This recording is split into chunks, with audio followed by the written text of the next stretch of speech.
మీరు స్టాక్ మార్కెట్లో ఎందుకు ఇన్వెస్ట్ చేయాలి, అసలు ఒక మిడిల్ క్లాస్ వ్యక్తి స్టాక్ మార్కెట్లో ఎందుకు ఇన్వెస్ట్ చేయాలి అంటే, మనం జనరల్గా స్టాక్ మార్కెట్స్ అంటే అదానీల కోసం అంబానీల కోసం మాత్రమే ఉంది అనుకుంటాం, మనకు Dalal street are wall street. కానీ యాక్చువల్గా మిడిల్ క్లాస్ వాళ్ళు వాళ్ళ ఫైనాన్షియల్ సిచ్యువేషన్ని, వాళ్ళ ఫైనాన్షియల్ కండిషన్స్ని ఇప్పుడు ప్రస్తుతం ఉన్న పరిస్థితి నుండి కొంచెం రిచ్ క్లాస్లోకి వెళ్ళాలంటే స్టాక్ మార్కెట్ ఒకటే దారి. మీరు చూడండి, ప్రపంచంలో ఏ సంపన్న తీసుకున్నా కూడా వాళ్ళ 90% వెల్త్ షేర్స్లో ఉంటుంది, అంతేగాని ఒక రియల్ ఎస్టేట్లో కానీ లేదంటే బంగారంలో కానీ ఉండదు. మీరు అంబానీ దగ్గర వెళ్ళి చూడండి, 1,00,000 కోట్లు అతని దగ్గర ఉన్నట్టయితే అందులో 90,000 కోట్లు మొత్తం షేర్ వాల్యూ పరంగా ఉంటుంది. ఒక 10,000 కోట్లు అంటే 10% మాత్రమే రియల్ ఎస్టేటో లేదంటే అతని దగ్గర ఉన్న బిల్డింగో లేదంటే కార్సో ఆయన వాచెస్ కానీ వాడే వస్తువుల పైన ఉంటుంది. సో ఇది స్టాక్ మార్కెట్ యొక్క ఇంపార్టెన్స్. అందుకే ప్రపంచంలో వెల్తియెస్ట్ పీపుల్ అంతా స్టాక్ మార్కెట్లో ఇన్వెస్ట్ చేస్తారు. సేమ్ మిడిల్ క్లాస్ పర్సన్స్ కూడా స్టాక్ మార్కెట్లో ఇన్వెస్ట్మెంట్స్ పెట్టే స్కోప్ ఉంది. ఎలా అంటే చిన్న చిన్న ఇన్వెస్ట్మెంట్ సరిపోతుంది. మీరు రియల్ ఎస్టేట్లో ఇన్వెస్ట్ చేయాలంటే ల్యాక్స్ ఆఫ్ రూపీస్ కానీ క్రోర్స్ ఆఫ్ రూపీస్ కానీ అవసరం ఉంటుంది. మీరు చూడండి, మన తెలుగు రాష్ట్రాలలో మీరు ఏ మూలన 1 సెంట్ భూమి కొనాలి అన్న లక్షల్లో ఉంటుంది దాని ఖరీదు.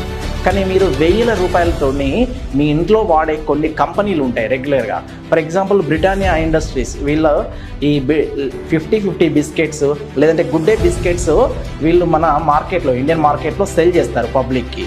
ఈ కంపెనీలో 2015లో ఎవరైతే 10 లక్షలు ఇన్వెస్ట్ చేశారో ఈ రోజు దాని వాల్యూ వచ్చేసి అక్షరాల 1,70,00,000. ఇంత వెల్త్ ఈ 10 సంవత్సరాల్లో క్రియేట్ అయింది. మరి ఆ కంపెనీకి డబ్బులు ఎవరు ఇచ్చారంటే మీరే ఇచ్చారు. చూడండి, మీ ఇంట్లోనే ఈ వస్తువులు వాడతాం, బ్రిటానియా బిస్కెట్స్. సో ఇలాంటి ఇన్వెస్ట్మెంట్స్ మీరు చేయాలి అంటే మీకు కొంచెం ఎడ్యుకేషన్ అనేది అవసరం ఉంటుంది. ఎందుకంటే స్టాక్ మార్కెట్లో నార్మల్గా వేగ్గా ఇన్వెస్ట్మెంట్స్ పెడితే రావు. కొంచెం మీద స్టాక్ మార్కెట్ ఒడిదుడుకులు ఉంటాయి, అప్స్ అండ్ డౌన్స్ ఉంటాయి.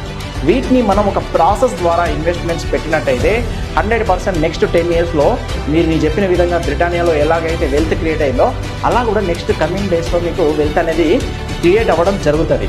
దీనికోసం కొంచెం ఎడ్యుకేషన్ అనేది చాలా అవసరం, మీకు ట్రైనింగ్ అనేది తప్పనిసరి.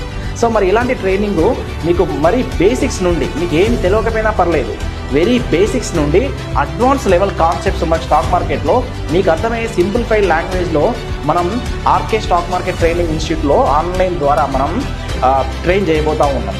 ఇంట్రెస్టెడ్ వాళ్ళు మీరు ఈ నంబర్కి కాల్ చేసి రిజిస్ట్రేషన్స్ అనేవి చేసుకోవచ్చు. Thank you. See you in the course.